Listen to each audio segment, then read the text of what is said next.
नमस्कार. तर सगळ्या व्यक्तींच्या जीवनामध्ये ना काही ना काही गोष्टी असे असतात ना, जे आपण कोणालाही सांगू शकत नाही.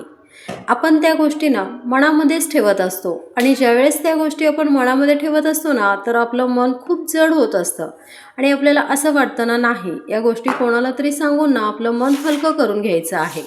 पण आता सध्याच्या जगामध्ये ना कोणीही विश्वासू नसतं, म्हणून आपण काही गोष्टी मनातच ठेवून टाकतो. आणि अशा काही गोष्टी असतात ना, जे आपण कोणाला शेअर करू शकत नाही, कितीही जवळचा व्यक्ती असला तरीही. तर मी काय करत असते, माझ्याकडे ही एक डायरी आहे. तर कुठल्याही गोष्टी असतील ना, जर मला वाटत असेल की मी कोणाला शेअर करू शकत नाही, त्यावेळी मी या डायरीमध्ये लिहित असते.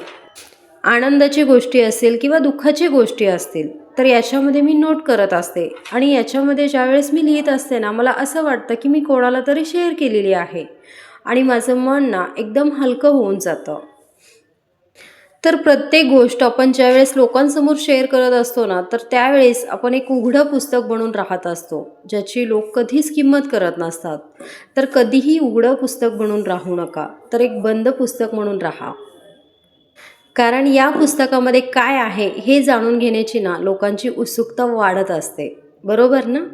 भेटूयात नेक्स्ट व्हिडिओमध्ये. बाय.